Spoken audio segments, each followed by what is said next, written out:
Hello everyone, आप सभी को आज के इस हिंदी के पाठ्य योजना में एक बार फिर से बहुत बहुत स्वागत है। आज के इस पाठ्य योजना में हम देखेंगे हिंदी विषय की पाठ्य योजना और विषय है व्याकरण। तो चलिए दोस्तों शुरू करते हैं आज का पाठ्य योजना। तो सबसे ऊपर आप देख सकते हैं हिंदी विषय की पाठ्य योजना संख्या 39 लिखी हुई है। यहाँ पर आपको पाठ्य योजना संख्या लिखनी होती है, जितनी भी संख्या आपके पाठ्य योजना की होगी। उसके बाद विद्यालय का नाम मेंशन करेंगे। आप जिस विद्यालय में पढ़ाने के लिए जाएंगे उस विद्यालय का नाम यहाँ पर मेंशन करेंगे। उसके बाद छात्राध्यापक अथवा छात्राध्यापिका का नाम मेंशन करेंगे। यदि आप पुरुष हैं तो छात्राध्यापक का नाम लिखेंगे और यदि आप महिला हैं तो छात्राध्यापिका का नाम लिखेंगे, ठीक है। उसके बाद कालांश मेंशन करेंगे।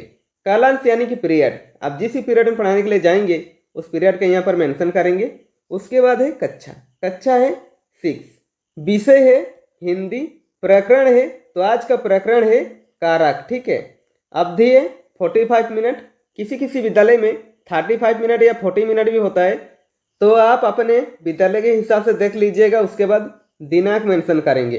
तो फ्रेंड्स, ऐसे बहुत सारे वीडियो पाने के लिए आप इस चैनल को सब्सक्राइब कर लीजिए। और आप किसी विषय का लेसन प्लान चाहते हैं तो कमेंट बॉक्स में कमेंट करके बता सकते हैं। तो चलिए आगे बढ़ते हैं। उसके बाद आता है सामान्य उद्देश्य। सामान्य उद्देश्य विषय संबंधित होता है, तो यहाँ पर आप हिंदी विषय को ध्यान में रखकर लिखेंगे। सामान्य उद्देश्य में विषय और उपविषय को पढ़ाने से बच्चों में किन किन चीज़ों का विकास होगा वो सब इसमें लिखना होता है, ठीक है। इसमें मिनिमम आप 4 से 5 पॉइंट लिख सकते हैं या मैक्सिमम 8 से 10 पॉइंट लिखा जा सकता है। तो देखिए, पहला पॉइंट में लिखेंगे छात्रों को व्याकरण के व्यवहारिक पक्ष पर बल देना। दूसरा पॉइंट में लिखेंगे छात्रों की रचनात्मक वृत्ति को जागृत करना। तीसरा पॉइंट में लिखेंगे छात्रों के शब्द भंडार में वृद्धि करना। और चौथा पॉइंट में लिखेंगे छात्रों में भाषा के शुद्ध रूप के प्रयोग करने की आदत का विकास करना, ठीक है। उसके बाद आता है विशिष्ट उद्देश्य। विशिष्ट उद्देश्य कुछ ऐसे उद्देश्य जो कि टॉपिक से रिलेटेड उद्देश्य होता है, यानी कि छात्राध्यापक के द्वारा छात्रों को पढ़ाने के बाद छात्रों में क्या क्या बिहेवियर में चेंज आएंगे और किन किन चीज़ों का उनमें विकास होगा, वो हमारे विशिष्ट उद्देश्य के अंदर इंक्लूड होते हैं, ठीक है। इसमें मिनिमम आप 3 पॉइंट लिख सकते हैं या मैक्सिमम 4 से 5 पॉइंट लिखा जा सकता है। तो देखिए, पहला पॉइंट में लिखेंगे छात्रों को कारक की परिभाषा से अवगत कराना। दूसरा पॉइंट में लिखेंगे छात्र कारक के प्रकार के बारे में बताने में सक्षम होंगे। और तीसरा पॉइंट में लिखेंगे छात्र कारक की पहचान करने की अभिव्यक्ति विकसित करेंगे, ठीक है। उसके बाद लिखेंगे शिक्षण विधि, यानी कि टीचिंग मेथड। इसमें शिक्षक कौन कौन सा शिक्षण विधि प्रयोग कर पढ़ा रहे हैं वो यहाँ पर मेंशन करना होता है। तो देखिए, व्याख्यान विधि, प्रश्नोत्तर विधि, आगमन विधि तथा निगमन विधि इत्यादि, ठीक है। उसके बाद लिखेंगे शिक्षण सामग्री। इसमें आप शिक्षण सहायक सामग्री भी लिख सकते हैं।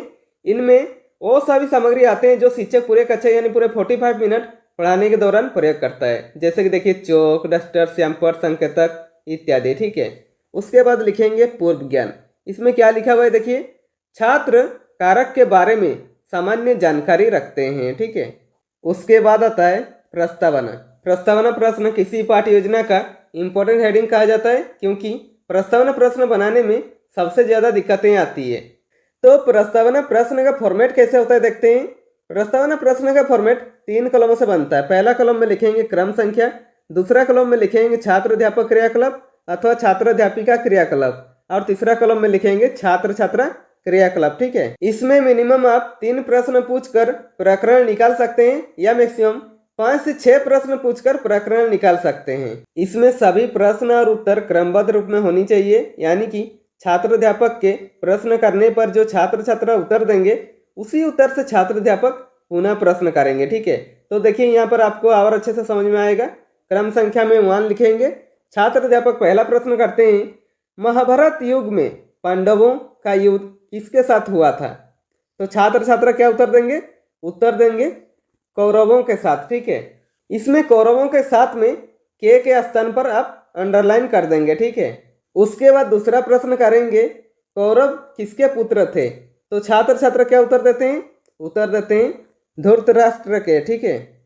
यहाँ पर भी के स्थान पर अंडरलाइन करेंगे, ठीक है। उसके बाद तीसरा प्रश्न करेंगे, धृतराष्ट्र से किसने विवाह किया था। तो छात्र छात्रा क्या उत्तर देते हैं, उत्तर देते हैं गांधारी ने, ठीक है। यहाँ पर ने के स्थान पर अंडरलाइन करेंगे, ठीक है। उसके बाद चौथा प्रश्न करेंगे, बच्चों, क्या आप जानते हैं जो चिन्ह वाक्यों के मध्य आया है, जैसे ने, के आदि शब्दों को क्या कहते हैं? तो छात्र छात्रा क्या उत्तर देते हैं? उत्तर देते हैं कारक कहते हैं। ठीक है, चूंकि आज का हमारा प्रकरण था कारक, तो यहाँ पर देखिए हमारा प्रकरण कारक आ गया। ठीक है, अब प्रकरण आने के बाद उद्देश्य कथन में लिखेंगे, बच्चों आज हम कारक के बारे में विस्तृत अध्ययन करेंगे। ठीक है, उसके बाद आता है प्रस्तुतिकरण। प्रस्तुतिकरण पाठ को हमें सबसे अच्छा बनाना होता है कि जितना भी कंटेंट होता है टॉपिक का वो सब प्रस्तुतिकरण पाठ में रखते हैं। ठीक है, तो देखिए प्रस्तुतिकरण का फॉर्मेट कैसे होता है देखते हैं। प्रस्तुतिकरण का फॉर्मेट 4 कॉलमों से बनता है। पहला कॉलम में लिखेंगे शिक्षण बिंदु यानी कि टीचिंग पॉइंट, इसमें हम कौन कौन से पॉइंट कवर करेंगे वो सब लिखेंगे। दूसरा कॉलम में लिखेंगे छात्र अध्यापक क्रियाकलाप अथवा छात्र अध्यापिका क्रियाकलाप यानी कि पुपिल टीचर एक्टिविटी, इसमें क्लासरूम में टीचर क्या क्या एक्टिविटी कर रहे हैं वो सब लिखेंगे। और तीसरा कॉलम में लिखेंगे छात्र छात्रा क्रियाकलाप और चौथा कॉलम में लिखेंगे श्यामपट्ट कार्य। ठीक है, तो सबसे पहले शिक्षण बिंदु पर लिखेंगे कारक की परिभाषा, और कारक की परिभाषा छात्र अध्यापक जो बताएंगे वो छात्र अध्यापक क्रियाकलाप पर लिखेंगे।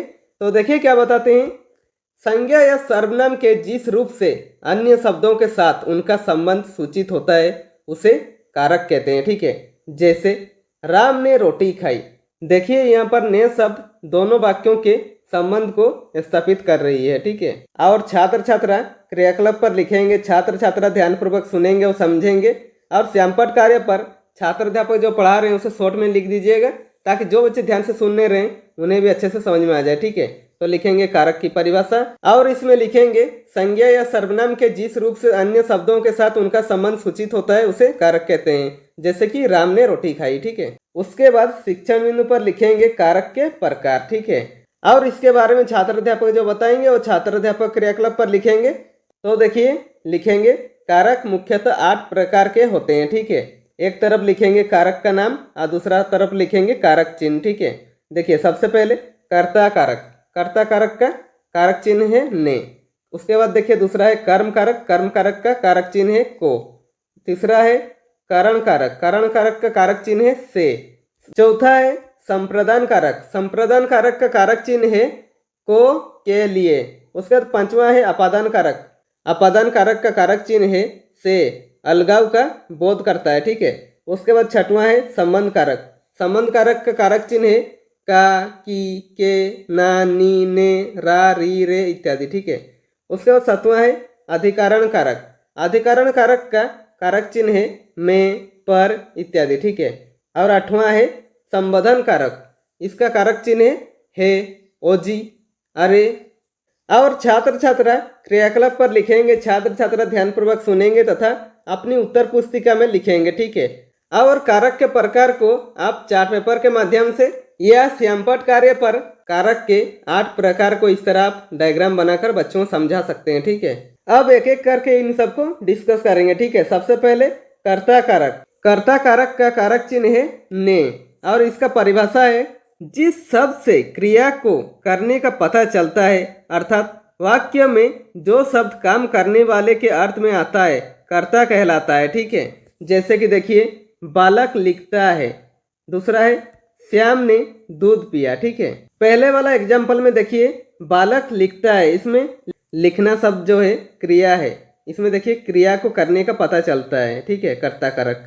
दूसरा एग्जाम्पल देखिए श्याम ने दूध पिया, इसमें देखिए ने शब्द दोनों वाक्यों के बीच संबंध स्थापित कर रहा है। ठीक है, दूसरा है कर्म कारक, कर्म कारक का कारक चिन्ह है को। ठीक है, इसमें देखिए कर्म कारक का परिभाषा है किसी व्यक्ति द्वारा वाक्य में की गई क्रिया का प्रभाव पड़ता है, अर्थात वाक्य में क्रिया का फल जिस शब्द पर पड़ता है कर्म कारक कहलाते हैं। ठीक है, जैसे कि देखिए राम ने रावण को मारा। ठीक है, इसमें देखिए को कारक चिन्ह डिनोट कर रहा है। ठीक है, उसके बाद देखिए तीसरा है कारण कारक, कारण कारक का कारक चिन्ह है से, और कारण कारक का परिभाषा है वह साधन जिसके द्वारा क्रिया पूरी होती है, अर्थात किसी कार्य को पूरा करने के लिए जिस साधन का प्रयोग किया जाता है कारण कारक कहलाता है। ठीक है, जैसे कि देखिए वह कुल्हाड़ी से ब्रिज काटता है। ठीक है, देखिए यहाँ पर से शब्द एक साधन के रूप में प्रयोग हो रहा है। ठीक है, उसके बाद देखिए चौथा है संप्रदान कारक, और संप्रदान कारक का कारक चिन्ह है को के लिए, ठीक है। और संप्रदान कारक का परिभाषा है जब किसी भी वाक्य में कुछ दिया जाए या कुछ किया जाए उसका बोध होता है तो इसके बोध कराने वाले शब्द को संप्रदान कारक कहते हैं, ठीक है। जैसे कि देखिए हरि मोहन को मारता है, यहाँ पर देखिए को से डिनोट कर रहा है। उसके बाद देखिए पांचवा है अपादान कारक। अपादान कारक का कारक चिन्ह है से, अलगाव का बोध कराता है, ठीक है। और अपादान कारक का परिभाषा है संज्ञा या सर्वनाम के जिस रूप से अलग होने, दूर होने तथा तुलना करने के बोध होता है वह अपादान कारक होता है। जैसे कि देखिए हिमालय से गंगा निकलती है, यहाँ पर देखिए से शब्द अलगाव का डिनोट कर रहा है। दूसरा देखिए राम श्याम से अच्छा है, यहाँ पर भी देखिए से शब्द अलगाव का बोध कर रहा है, ठीक है। उसके बाद देखिए छठवां है संबंध कारक। और संबंध कारक का कारक चिन्ह है का, की, के, ना, नी, ने, रा, री, रे इत्यादि, ठीक है। और संबंध कारक का परिभाषा है संज्ञा या सर्वनाम के जिस रूप से किसी अन्य शब्द के साथ संबंध या लगाव प्रतीत होता है तो वह संबंध कारक होता है, ठीक है। जैसे कि देखिए एक नंबर राम की किताब, दूसरा 5 रुपए का घी, तीसरा 100 मील की दूरी, चौथा चांदी की थाली, ठीक है। इन चारों एग्जाम्पल में देखिए कि, का, की डिनोट कर रहा है, ठीक है। उसके बाद देखिए 7वां पॉइंट है अधिकरण कारक। और अधिकरण कारक का कारक चिन्ह होते हैं में, पर, ठीक है। और इसका परिभाषा है जिन संज्ञा शब्दों के द्वारा क्रिया के आधार का ज्ञान होता है वह अधिकरण कारक होता है। जैसे कि देखिए पेड़ पर पक्षी बैठे हैं, यहाँ पर देखिए पर डिनोट कर रहा है। दूसरा में देखिए मेज पर पुस्तक रखी है, यहाँ पर भी देखिए पर डिनोट कर रहा है। तीसरा स्कूल में छात्र है, यहाँ पर भी देखिए में डिनोट कर रहा है, ठीक है। उसके बाद देखिए 8वां पॉइंट है संबोधन कारक। और संबोधन कारक का कारक चिन्ह है ओ जी, अरे, ठीक है। और संबोधन कारक का परिभाषा है शब्द के जिस रूप से किसी को संबोधित किया जाए उसे संबोधन कारक कहते हैं। संबोधन कारक की कोई विभक्ति नहीं होती है, इसे प्रकट करने के लिए हे, हो, ओजी आदि संबोधन शब्दों का प्रयोग करते हैं, ठीक है। जैसे कि देखिए पहला में देखिए हे भगवान मेरी रक्षा कीजिए। दूसरा है बच्चों चुपचाप बैठ जाओ, ठीक है। और छात्र छात्रा क्रियाकलाप पर लिखेंगे, छात्र छात्रा ध्यानपूर्वक सुनेंगे, वो समझेंगे। और श्यामपट कार्य पर छात्र अध्यापक जो कारक के 8 प्रकार को समझाए वो श्यामपट कार्य पर शॉर्ट में लिख दीजिएगा, ठीक है, ताकि जो बच्चे ध्यान से सुन नहीं रहे उन्हें भी अच्छे से समझ में आ जाए। तो सबसे पहले हेडिंग देंगे कर्ता कारक और इसमें लिखेंगे कारक चिन्ह ने। उदाहरण में लिखेंगे बालक लिखता है। दूसरा है श्याम ने दूध पिया, ठीक है। दूसरा में लिखेंगे कर्म कारक और इसमें लिखेंगे कारक चिन्ह को, ठीक है। उदाहरण में लिखेंगे राम ने रावण को मारा, ठीक है। तीसरा में लिखेंगे कारण कारक और इसमें लिखेंगे कारक चिन्ह से। उदाहरण में लिखेंगे वह कुल्हाड़ी से वृक्ष काटता है, ठीक है। उसके बाद लिखेंगे संप्रदान कारक और इसमें लिखेंगे कारक चिन्ह को, के लिए, ठीक है। और इसमें उदाहरण में लिखेंगे हरि मोहन को मारता है। उसके बाद है अपादान कारक और इसमें कारक चिन्ह है से, अलगाव का बोध करता है, ठीक है। उदाहरण में लिखेंगे हिमालय से गंगा निकलती है, इसमें से अलगाव का डिनोट कर रहा है, ठीक है। उसके बाद आता है संबंध कारक। इसमें कारक चिन्ह होते हैं का, की, के, ना, नी, ने, रा, री, रे इत्यादि, ठीक है। उदाहरण में लिखेंगे राम की किताब, चांदी की थाली। उसके बाद लिखेंगे अधिकरण कारक और इसमें लिखेंगे कारक चिन्ह में, पर, ठीक है। उदाहरण में लिखेंगे पेड़ पर पक्षी बैठे हैं, यहाँ पर डिनोट कर रहा है, ठीक है।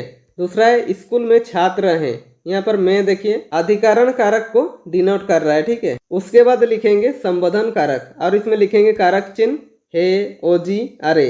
और उदाहरण में लिखेंगे हे भगवान मेरी रक्षा कीजिए। यहाँ पर हमारा प्रस्तुतिकरण समाप्त होता है। उसके बाद आता है पुनरावृत्ति। इसमें छात्र अध्यापक जो पढ़ाए उसे पुनः रिक्रिएशन करना होता है, ठीक है। तो इसमें देखिए कारक की परिभाषा लिखेंगे संज्ञा या सर्वनाम के जिस रूप से अन्य शब्दों के साथ उनका संबंध सूचित होता है उसे कारक कहते हैं। जैसे कि राम ने रोटी खाई, ठीक है। यहाँ पर देखिए नया शब्द संबंध स्थापित कर रहा है। उसके बाद लिखेंगे कारक के प्रकार और इसमें लिखेंगे कारक मुख्यतः 8 प्रकार के होते हैं। पहला कर्ता कारक, दूसरा कर्म कारक, तीसरा कारण कारक, चौथा संप्रदान कारक, पांचवा आपादान कारक, छठवां संबंध कारक, सातवां अधिकरण कारक और आठवां संबोधन कारक। ठीक है। उसके बाद आता है मूल्यांकन। मूल्यांकन शिक्षक केंद्रित होता है, यानी कि शिक्षक अपना तथा छात्रों का भी साथ में मूल्यांकन करते हैं कि जो उन्होंने 45 मिनट का क्लास लिया बच्चों कितनी अच्छी तरीके से समझ में आया, ये जानने के लिए इसमें मिनिमम 1 या 2 प्रश्न करते हैं या मैक्सिमम 3 से 4 प्रश्न कर सकते हैं। तो देखिए, पहला प्रश्न करते हैं कारक किसे कहते हैं, दूसरा प्रश्न करते हैं कारक कितने प्रकार के होते हैं और तीसरा प्रश्न करते हैं कर्ता कारक किसे कहते हैं। उसके बाद आता है गृह कार्य। गृह कार्य पे ऐसे प्रश्न बनाइए कि बच्चों को घर पे जाकर वो चैप्टर रिवाइज करने का मौका मिले और आप उन्हें अच्छे से चेक भी कर सके। इसमें भी मिनिमम 1 या 2 प्रश्न करेंगे या मैक्सिमम 3 से 4 प्रश्न कर सकते हैं। तो देखिए, प्रश्न करते हैं कारक किसे कहते हैं, कारक के प्रकारों की वर्णन करें। तो फ्रेंड्स, इसी के साथ हमारा आज का लेसन प्लान कंप्लीट होता है। यदि वीडियो पसंद आए तो लाइक कीजिए और यदि आप चैनल में नए हैं तो चैनल को सब्सक्राइब कर दीजिए और बेल आइकन को दबा दीजिए ताकि मेरे सारे वीडियो आप तक पहुंचती रहेगी। और हो सके कैसी लगी वीडियो कमेंट बॉक्स में कमेंट करके ही बता सकते हैं।